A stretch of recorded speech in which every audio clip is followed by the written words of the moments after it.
Hello everyone and welcome to today's episode of Jenana Talk. Today we will cover the topic of Australian democracy. First of all, let's introduce Australian society. Australia is secular, pluralist, culturally diverse, and democratic. In other words, Australian society has freedom of religion, contains and accepts all different races, cultures, beliefs, opinions, and necessities, and is run using democracy where citizens have freedom of speech and are run by a majority system. This means that everyone, regardless of cultural background, can vote and have a say in how things are run in the country. You can see these societal aspects in the way Australian communities act and work, as there are many actions that the government take to ensure that these characteristics are implemented in society. Something you can also notice in Australian communities are Australia's values. Australian society values freedom to make sure no one is silenced or given less rights than others, which links to one of Australia's other values: equality. Equality means everyone is treated equally and are able to achieve the same things as others.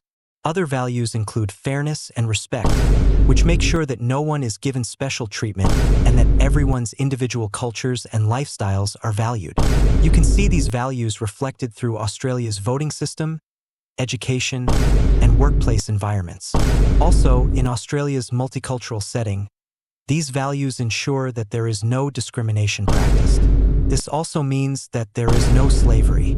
The Australian Constitution is the legal document that states Australian laws, and it separates the government into three important branches: judiciary, executive, and legislative. The judiciary branch uses the court system, judges, and legal workers to make sure that laws are used fairly. The executive branch oversees putting laws that the legislative branch makes into action. This branch is run by the Prime Minister, who is currently Anthony Albanese. The legislative branch, otherwise known as the Parliament, is bicameral, meaning it is split into two sections, the House of Representatives and the Senate. This branch makes and changes federal laws. Together, these three branches ensure that no one branch overpowers the other. This helps to keep the government fair because if one branch is in control, they could create several unfair and unsupported laws. As I said before, the legislative branch is more well known as the Parliament and is a bicameral system. The House of Representatives is in charge of creating laws, keeping an eye on the government, and consists of people chosen from every electorate to represent the people's opinions. The government is the party in the House of Representatives with the most representatives in it. Overall, the main purpose of the House of Representatives is to discuss changes or proposals for government decisions. On the other hand, the House of the Senate, also known as just the Senate, House of Review, or the Upper House, is in charge of checking on legislation and scrutinizing the House of Representatives. The Senate consists of 76 senators, 12 from each state and 2 from each territory. The difference between the two houses is that the House of Representatives represent the local governments and electorates, while the House of the Senate represents states or territories and are not allowed to make authorized government spending. The bicameral system supports democracy because it allows more than just one potentially biased house to control the parliament. The two houses have to work together because they have to come to agreement to create laws without gaining control of each other. In short, the House of Representatives create proposed laws and the Senate checks, changes, and approves or rejects them. Another aspect that deeply affects Australian life is the election system. I believe this system significantly upholds Australian democracy because it is designed to be fair to the highest extent. Australia's election system involves components such as the secret ballot, universal suffrage, compulsory voting, and preferential voting. To start, the secret ballot is the rule that all votes are only seen by the voter. The rule was actually first enforced in Australian states, so the concept is now known as the Australian ballot. This makes sure that there is no persecution for people with certain political opinions, especially with their whole opinion being shown through preferential voting, which I'll discuss later. Next, there is universal suffrage. Universal suffrage is the thing that allows any citizen over 18 to vote, regardless of background or gender. Paired with compulsory voting, it also means anyone over 18 must vote. Those who do not vote incur a $180 fine. This makes sure that the collective opinion of the people is used, not just only the opinions of the people who want to vote.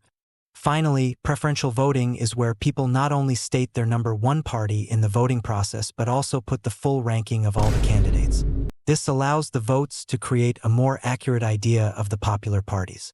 Altogether, these components allow private, unbiased, collective, and accurate voting. The Prime Minister is the leader of the cabinet, which is a group of senior members of parliament called ministers. They are the most powerful in the government and are in control of appointing cabinet officials, representing the country in international affairs, and much more that makes them important. Cabinet ministers are members of the cabinet appointed by the Governor-General, who is a person who represents King Charles, and are in charge of making important decisions related to national issues. The cabinet ministers are all a part of the government. This setup of the cabinet promotes democracy by ensuring there are always people holding others accountable and by being kept in their positions by the opinions of the House of Representatives. This makes sure that they do not act without the approval of the Parliament. Finally, there is political parties. Political parties are groups of people in the Parliament who all have an agenda or group of people they want to represent. The main groups are Labour, Liberal, the Nationals, and the Greens. The roles of these groups is to have their members elected into Parliament to have their say in the government. But when there are people trying to implement their values, there are also people against them. The government is the party with the most representatives in the Parliament, and that is currently the Labour Party with 94 out of the 172 seats in Parliament.